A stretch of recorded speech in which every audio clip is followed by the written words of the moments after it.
All right, the thing says we're live, so I'm going to assume that we are. Hello, everybody. Glad to have you here. If you're here, my name is Michael Bunker. This is the Bunker Nation show. I'm going to be your host for the morning, early afternoon. Decided to do an earlier show today for a couple of reasons. First of all, it's going to be 105 to 106 degrees today. It's already, I looked at my watch, like to tell me what time, how hot it is outside. It's probably already in the 90s, but it's going to get hot today. Hello, Missouri. Y'all come on in here in the comment section and type in where you are and all of that kind of thing. Hit the like button. Anyways, it's going to get real hot today, so most likely I would not be able to do show later today. Power is always an issue, but when it's 105, 106, the equipment doesn't want to work. I don't have air conditioning. I live off grid. For those of you who don't know, right now our power is being provided by a Yeti 400 Goal Zero power box being charged this morning. Hello, Lubbock. Good to see you. Being charged this morning by the Goal Zero 100 watt suitcase panel thing, briefcase panel, solar panel thing. And I've got a fan going on me right now. Don't know how long that's going to last that I charged through solar earlier today. So for right now, we're in good shape. And I think the power will last at least through the show. Hello, Chuck. 105 degrees today, 100 and maybe 106 today, 108 tomorrow, 102 the next day. And then Sunday, they're showing all next week, low to mid 90s, which is like paradise out here. And so I just needed to let everybody know kind of why I'm here. That's one of the reasons I'm here this morning is because I'm not going to be able to do an evening show. And the other reason is because people email me, message me, PM me, DM me all the time and say, hey, when are you going to do an early show for those of us who can't do 7 p.m.? So that's why we're here. I don't expect as many people to be here because some of you got to work and whatnot. But I just figured I'd do one earlier in the day. People can catch up on it later. The future people are going to watch this when it's not live, are going to, be able to participate as well. They can ask questions in the comment section, like all that kind of stuff. All right, we got to do this thing. After that's done, we'll come back and talk.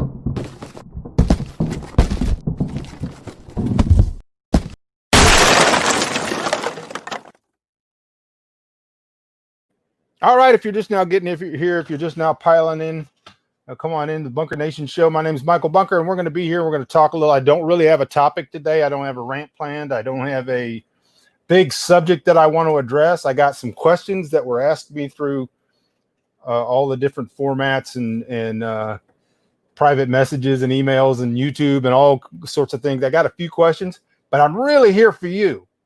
So this is what I do. I go ahead and do an early show because people are asking for an early show. But if nobody asks questions, if nobody has topics, then it's going to be really, really short. And then the next time I have an opportunity to do one at 11:01 a.m. in the morning, then I won't. And so today I got up. Hello, Oregon. Good to see you. Daniel's here from Michigan. All right, y'all. Everybody hit the like button. Make sure you do that. That's very, very important. So got up not too early this morning. I actually woke up at 3, which is my normal time. But I realized that it was supposedly a day off as far as my workouts and all that. So I went back to sleep. I needed some restorative sleep. And this line in the middle of my head bothered me. And so I went back to sleep. I woke up about 6 o'clock. It was already hot. A lot of people don't realize that when you live off grid and you live in the elements, and it's 105 degrees during the day, everything in your house is a heat sink. So if you got a sofa, if you got a chair, if you got a bed, those things absorb heat throughout the day, and they're insulative. So they hold heat, and then they transmit heat. When it gets cooler outside and cooler in the room, they actually radiate heat. Kind of sucks. But it's just something. And so like you get up, 3 o'clock in the morning and you could still feel the heat from the day before kind of radiating out of your bed. Hello, Dana. So we got Missouri in the house as well. How did Michael Bunker become Michael Bunker? Not the baby stuff, the ethos, the mindset. That is a great question. Boy, I wish I knew an answer. Okay, I'm gonna try to do this. And Chuck, I'm gonna get your question too.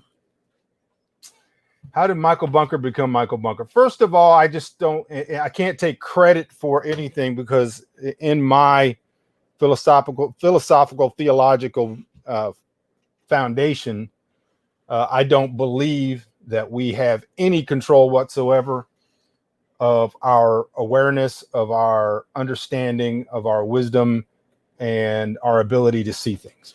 I just don't think we have any control over that. I think that is something that God can turn on and off based on his own will to accomplish things that he wants to. Some people are blinded judicially, and some people are, for God's own reason, not because of any merit found in the person, God allows to see things. From a fairly young age, I just saw things differently.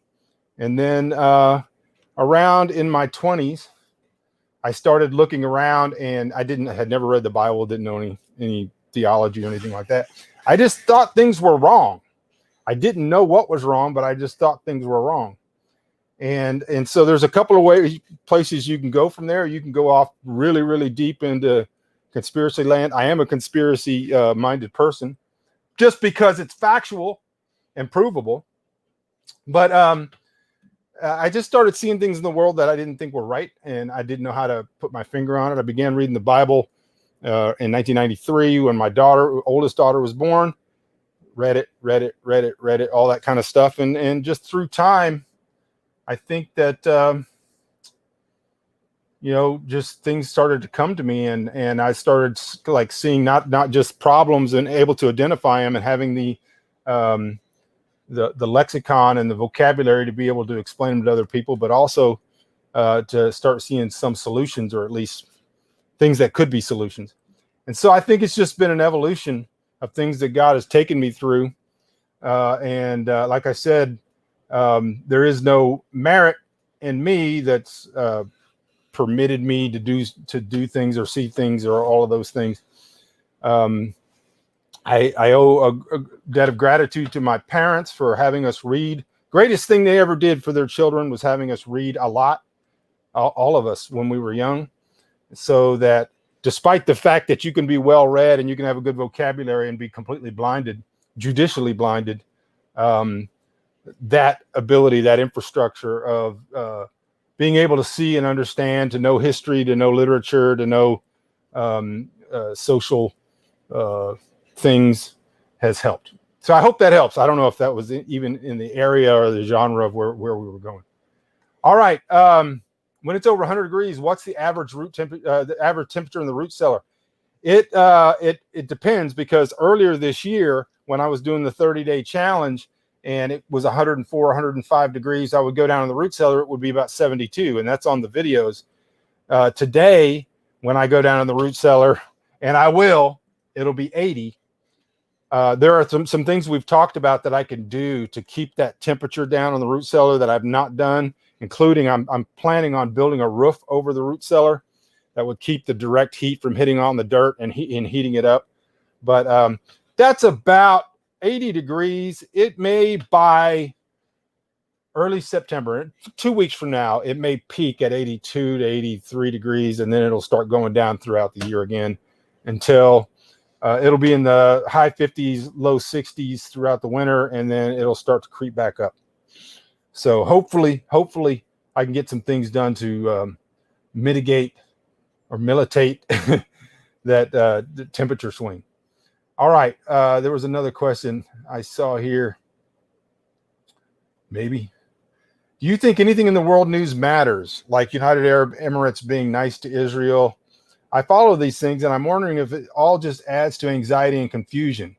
Should a person just ignore the things they have no power over?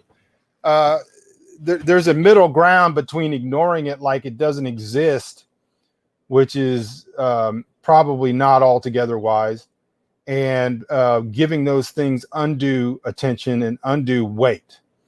The thing, as I mentioned before, in my worldview, in my theological worldview, is that God is absolutely sovereign.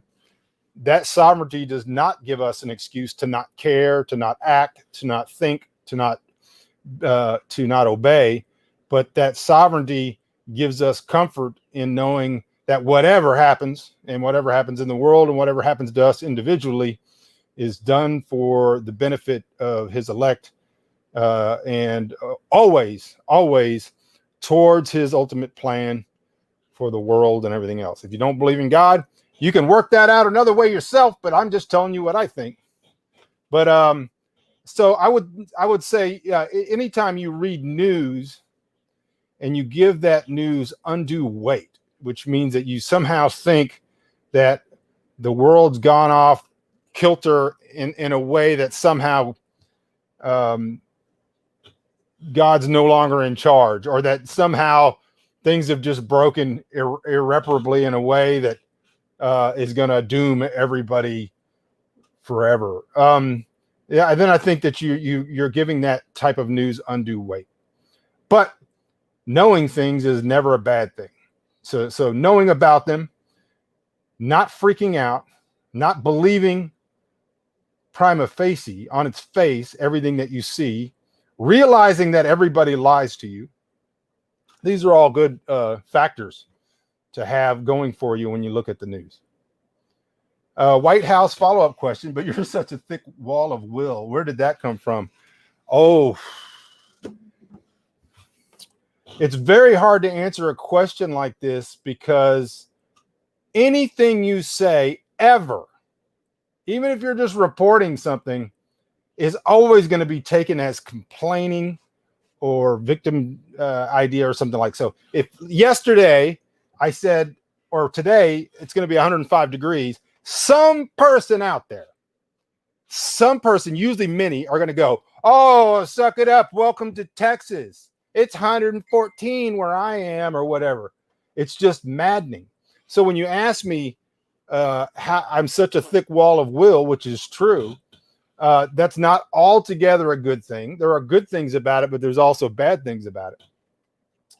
I would have to say that there are quite a few things that came together to make me that way.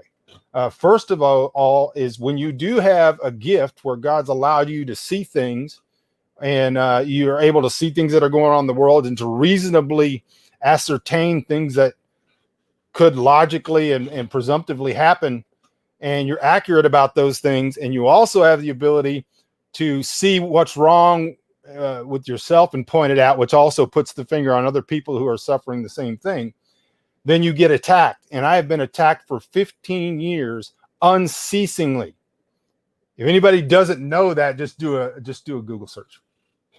If you want to see bearing false witness nuclearized or weaponized against somebody merely because they tell the truth, then just do a Google search.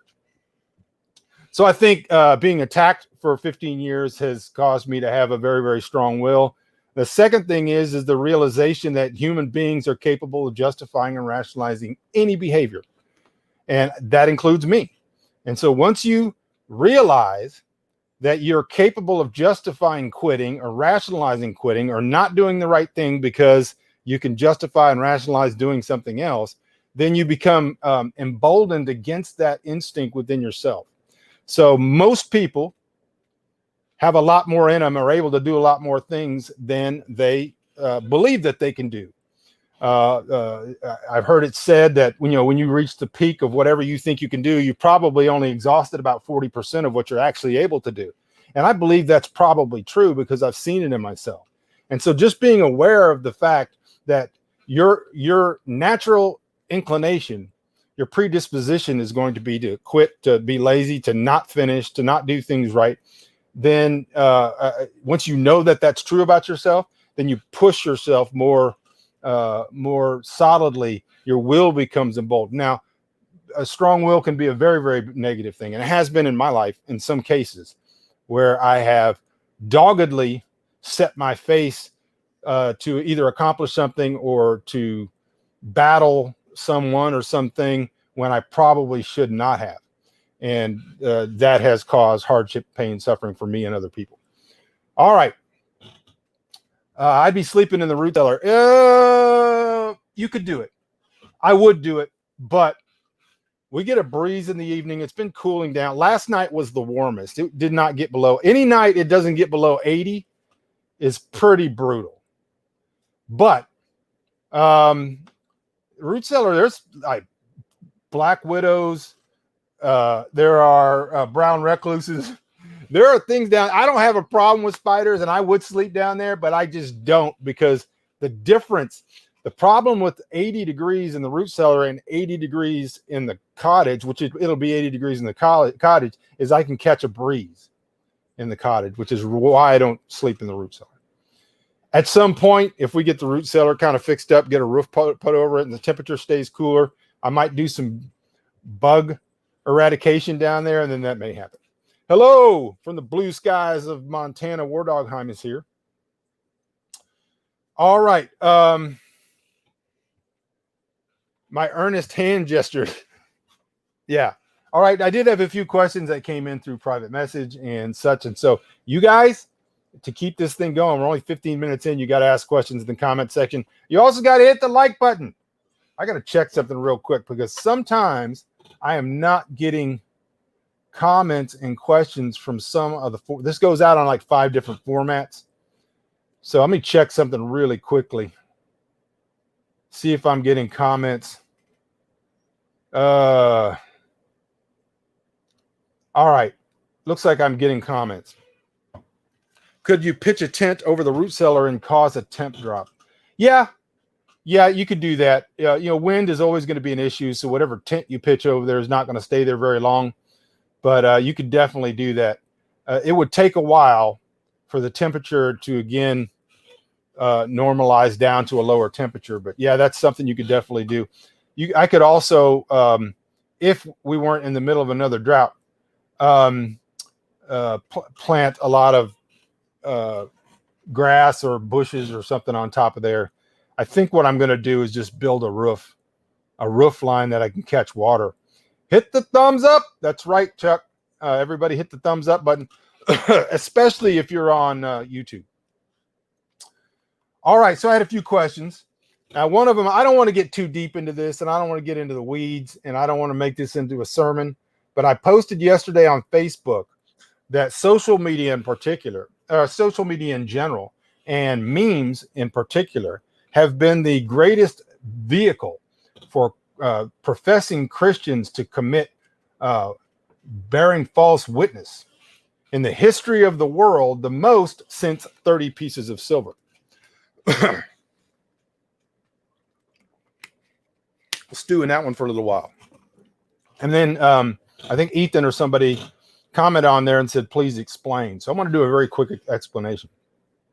The general principle in bearing false witness is that there are things you ought to consider, things you ought to spiritually understand about the power of a witness to do soul murder against somebody else. Bearing false witness is so serious that it's included in the Decalogue with don't murder on the same level. Most Christians today, professing Christians today, have zero problem bearing false witness if they're doing so in pursuit of some political aim or some greater good that they believe is something that they ought to pursue. And so the ability of social media to allow people merely to hit a button to share a piece of information that could be false, that could be defamatory, even against their enemies, even against people that are legitimately bad people, has allowed professing Christians, it's nuclearized, or they say weaponized, their ability to bear false witness in such a magnified way and to have zero conscience about it. And so if there's somebody that's really a bad person, there's somebody that's really doing things wrong, if we are truly Christians and we understand the sovereignty of God and his ultimate justice, what we will not do is we will not merely forward things and post things and share things unless we, first of all, absolutely know that they're true. And I don't mean guess, and I don't mean on average or not absolutely, I mean certainty. That if you were testifying before the throne of God in heaven, you could say with absolute certainty that you know something that you're sharing is true, then you should not share it. even against a bad person. All right. So how many times does something come across your desk that's funny, something that looks interesting, something that takes a knife to your enemy, your political enemies, or whoever it is, and you're like, I don't know if this is true, but I thought it would share it. How many times in the last 2 days have I seen professing Christians share things and say flat out, I don't know if this is true, but here it is. Or I heard this, but I don't know if it's true. And then they share it. The multiplication of sharing false witness. Now, there are really bad things going on in the world today. Pedophilia, all of these things that are going on in the world today. And so it becomes very easy to weaponize accusations and things like that against people, especially people we know are bad people. So if you can think of whoever it is you think is the worst person in the world, whoever is Hitler to you, and you think it's okay to forward something, making an accusation against that person that is completely unproven or that you don't personally know to be true, or just because you've trusted your sources, that is bearing false witness. It is no different than committing murder in the eyes of the Decalogue, which is an exposition of God's own character. All right. So there's that. Okay, we're going to move on. How much do you work out in a week? Much is a very ambiguous question. I generally have 4 days of weight training a week. I walk 10,000 plus steps every day. I don't. I do abs and cardio 6 days a week, but I'm actually in the gym 4 to 6 days a week. The whole bear false witness thing is going to kill my meme game, but you are right. Thanks for the reminder. All right. Thank the Lord. And so for the most part, I'm on a 4-day split in my workouts. And so I work out 2 days, 1 day off, 2 days, 2 days off. Even though that's true, I still do cardio and ab workout 6 days a week. I only take 1 full day off, and even on that day, I walk 10,000 steps. All right. Are there any movie updates? Things are moving, but nothing is going on in Hollywood. And so until that happens, there's just stuff people are doing to try to be prepared, to try to be when things do open up. But until they come out with some idea of what the rules are going to be, how they're going to be able to film, how people are going to be, contracts, it's going to be very complicated. And until that happens, then there's just not much happening at all. So as of right now, there's script work being done. There's storyboard stuff being done. There are conversations about storyline going forward, all those kind of things, polishing up packages, discussing actors and things like that. But other than that, there's only so much you can do. And as long as it's still in play, then I'm happy. For those of you who don't know, they're making a movie. Hollywood's making a movie out of my book, Pennsylvania. All right. So I'm here for your questions. Oh, I had one more question. No, 2. Wow, a question and a story. But while I'm doing this, you guys hit the like button, smash that thing, subscribe if you're not already subscribed. Something like 50% of you who watch these videos aren't subscribed, and you ought to be. And if you subscribe and you hit that little bell icon, it will actually send you a message when I come live. So like today, I'm sweating, so I hope y'all don't mind. I'm wearing my $1 dress t-shirt because I'm trying to impress you.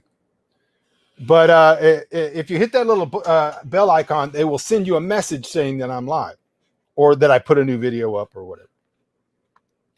So I got another question in the story. And while I'm doing that, you guys could type in questions into the comment section. We'll keep this thing going. All right. Okay. So maybe a week ago, I had planned this whole explanation of the Karen phenomenon. Nobody wanted to hear it, so I didn't ever do that whole talk. But at the beginning of that talk, I said I had a story I wanted to tell about me going into the quick stop, hop in, stop and go, all sorts kind of store and something that happened there. And then I never told that story. And then somebody messaged me and said, hey, whatever happened to that story? First, a disclaimer. If you guys have been following me very long, I don't want to talk about masks. I don't care what your opinion is in it. I don't even care what my opinion is on it. I'm not going to get involved in that back and forth between two people, groups of people who think they're Braveheart for probably one of the lowest, stupidest arguments that's ever taken place in the history of the world. So I'm going to get that out of the way. Which means just because I tell a joke or a story doesn't mean you go, oh, here's a handy place for me to tell you my politics. Everybody who disagrees with me is taking the mark of the beast. That kind of nonsense. It's just a story of something that happened. All right. So 6 o'clock in the morning, I get done with my workout. I wake up at 3:30 every day or earlier. I'm usually leaving my land to go to the gym about 4:05. I'm usually at the gym at 4:30. So I do my workout. On this particular day, I get out a little bit early, it's 6 o'clock, and I go to this little quick stop because I need to get ice. We live off grid and we have an ice box. So when I do go to town, I'll pick up a couple of bags of ice to put in the ice box so I can have some cool drinks and some ice in my water. And so I'm in the store and I'm paying for my ice. And as I begin to exit, a black vehicle pulls up in front of the front doors. And it's a black Kia Soul. So if you know what that is, it's a Kia. It's a little hipster car. So as I am approaching to leave, I see this phenomena. This woman, her daughter was driving. So her daughter's maybe 16, 17 years old. They're both heavily masked. They come out of the car. The mother has a spray bottle and she is furiously spraying anything that might come in contact with her daughter before her daughter can get there. Her daughter, it's hot. Her daughter's wearing a coat. She's got the sleeves pulled past her hands. Her mom, she stops like this. Her mom sprays the front door, sprays the handle, and then the daughter pushes open the door. The mother squeezes in and is like spraying the ground, anything that might come in contact with her. Her mother gives me the death glare, so I back out of the way. I'm not getting sprayed. And then I watch as the daughter goes down the aisle and the mother's spraying stuff. She's spraying chemicals on the stuff that her daughter might touch.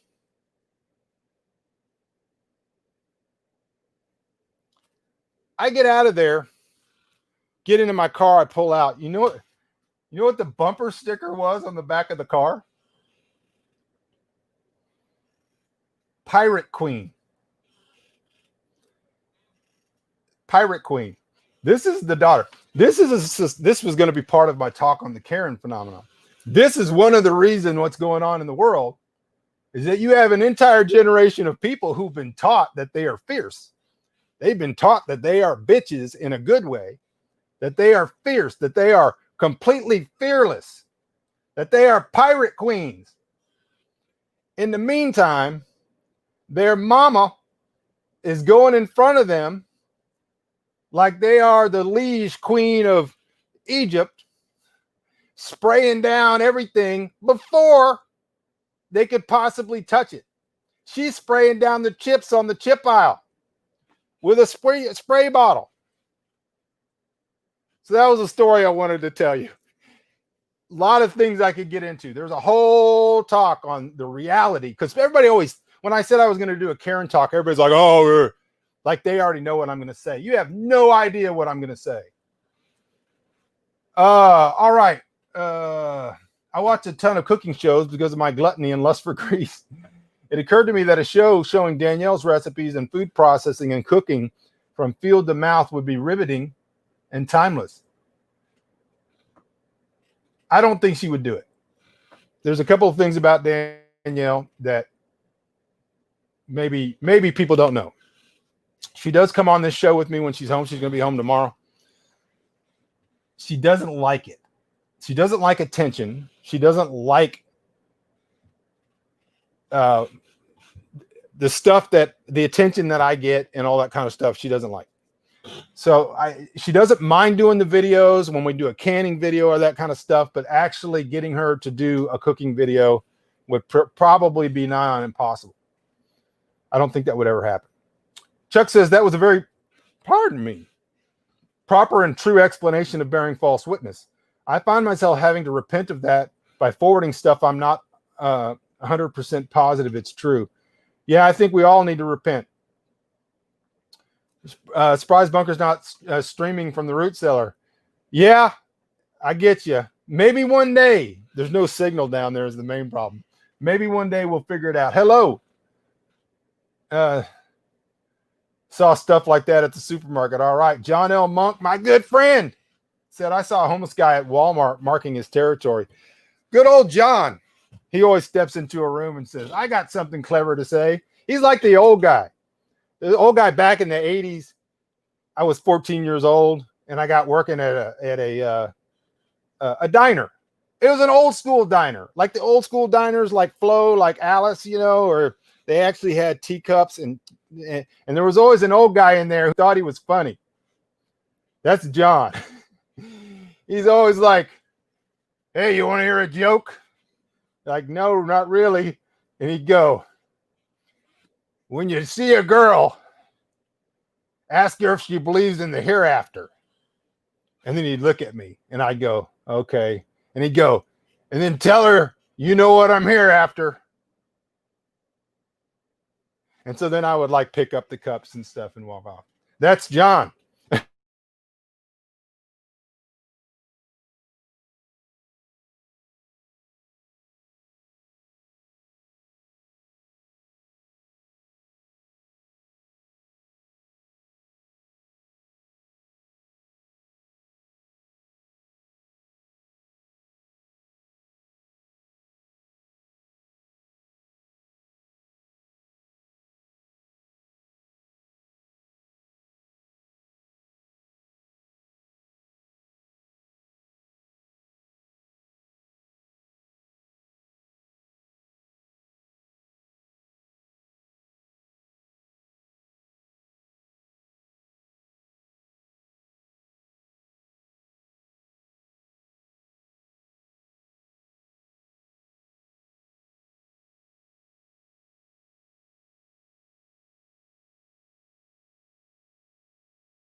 All right, am I back?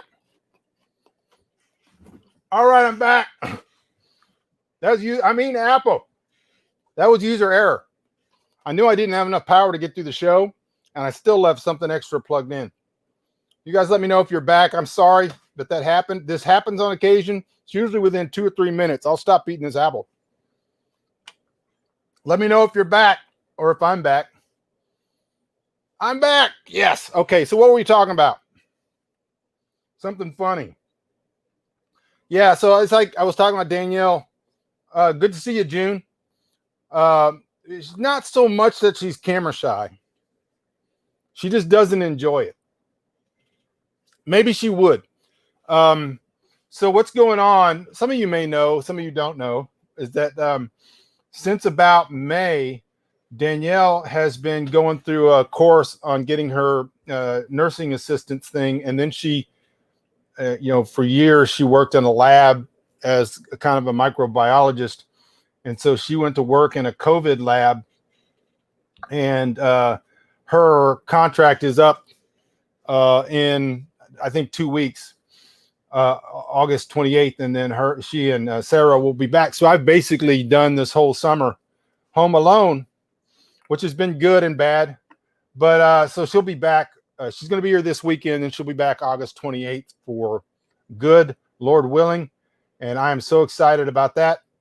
And so, anyways, so, I'm trying to get her more involved in the YouTube channel and all that kind of stuff. So hopefully she'll be doing more stuff with me and she'll grow to enjoy it, but she just doesn't enjoy it.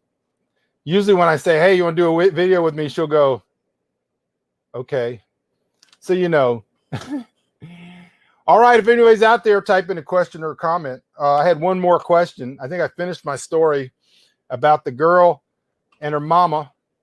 So somebody else just asked, what is my weight now? Because we've been kind of tracking that. As of this morning, about 181.5, down significantly from my peak at 178 or 278. And I'm trying to do a little bit of building now, muscle building and all that kind of stuff, but I'm trying to lean, they call it lean bulking or main gaining, where I'm not adding weight, but I'm adding muscle.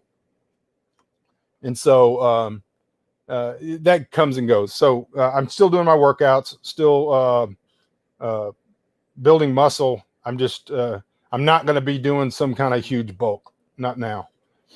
So 181.5, and I've been staying there. I was staying at 186.5 pretty solidly for about a month. And then I got the food poisoning. I lost 10 pounds in 24 hours. So I was down to 176.5, which is really, really close to my 10% body fat level. And then so far I knew that weight probably would come back, but only 5 pounds has come back. All right, we're at 39 minutes, which means anytime after 39 minutes, I might terminate the show at any moment. So I'm going to give you guys a few minutes to ask any questions, have any comments. This is a Q&A. We used to do a Q&A Thursday all the time. And I kind of like doing this early in the day. So if this is something that caught on and people actually ask questions, then we may come back to doing the Q&A Thursday. You can always send me questions through email. You can send me questions through Facebook. You can find me on Facebook, facebook.com/offgrid. You can always find me on YouTube, youtube.com/bunkdad. You can send me private messages, DMs, whatever. Just don't send me videos and stupid crap that you would put on your own wall. Never send me a video without first telling me what it is, why you're sending it, why you're not just posting it on your own wall through private message. All right. And so, what else was I going to say? Oh, you can find my website. Everything's backwards. michaelbunker.com. Anytime you want to. And if you have any questions, comments, things you'd like me to do shows about in the future, things you'd like me to talk about, questions and things like that, you can always go down to the comment section on YouTube after the video's over. Don't do it while it's live. Go down there in the comment section and ask questions or make comments or whatever. I wanted to tell you all that one of the things that helps YouTube decide to show my videos to more people is when you make comments after the live show is over. After the live show is over, find the video. After everything's good to go, go into the comment section and ask. Even if you just say, hey, great show. Hey, you're a jerk. I hope your car plunges off a cliff. Whatever. Leaving a comment is basically telling YouTube, let more people see this guy's videos. What was my first job outside the home as a young buck? For me, I was 13 running tractors, raking and baling square bales, and stacking by hand in the barn. Always 100+ degrees. Well, other than things like, mowing lawns, which we used to do quite often when I was 9, 10, 11, 12, 13, whatever, those type of chores. I would say that if you want to know an actual job, this is how much the world has changed since I was young. When I was 7, 8, 9 years old, we had an ice cream man that would come around, had the music playing, and everybody, ice cream man, you run out there and you buy your ice cream. This would never happen in a billion years today. But the ice cream man would ask me or my sisters, he would say, hey, can you ride with me for the day? It was usually about 2-3 hours, maybe 4 hours. I'll pay you $2 and all you can eat of anything. He had ice cream, he had candy, he had those little necklaces, he had pop rocks, he had all this kind of stuff. $2. We go ask mama, hey, can we ride with the ice cream man? She said, yeah, no problem. So we would be in the ice cream truck for 2 to 3 hours, make $2, all you can eat. Thank you, Christopher Donald. I appreciate it. That was my first job, but I mean, I maybe did that 5 or 6 times, but my first actual job away from house where I had to pay FICA and income tax and all that kind of stuff. Age 14 in Odessa, Texas, working at Pojo's, which was the diner I was talking about in the earlier story. Bussing tables, washing dishes at Pojo's, age 14. And that's when I found out that a bunch of your money goes to the government. It was funny because that was probably 14. It was 1981. Our 2 cooks at Pojo's in 1981 in Odessa, Texas were Iranians. The Iranian deal had just happened. The Iranians took hostages in 1979 and held them for over a year, 444 days, released them on the day that Reagan was going into office. So that would have been January 1981. I was working there in 1981 just after this happened, and our 2 cooks were Iranians. And I had long, fruitful conversations. They were Muslims, and they believed that the Shah was bad. And although they didn't defend and said that they felt like the hostage taking was wrong, they were able to intelligently voice the grievances that they had against the Shah. And even at the time, it taught me a lot about reasonably talking to people with which you have disagreements. And so that was free story. Free story happened to me in 1981. All right, y'all. Appreciate you guys tuning in. As always, I like being here on Thursday morning. Maybe we'll do it again. Let me know in the comments section on YouTube after the show's over if you want me to be doing more Thursday morning Q&A. I appreciate everybody being here. I appreciate your questions. I appreciate all of you. If you want to help support the show, there's a couple of ways you can do it. One thing is you can always send money through Facebook Private Messenger. No fee either way, just a donation. And not only no fee, but the money's made available immediately. But if not, go to michaelbunker.com. Up there about here, you click on it. It says partner subscribe. You can subscribe and partner with the show, and you can do a monthly $5, $10, $15, $20, whatever you want to do. That allows me to keep doing this and pay for these fancy things that are going on. All right, y'all. Appreciate you. God bless you. Lord willing, I'll talk to you again maybe tomorrow or the next day. I love you. See you when I see you.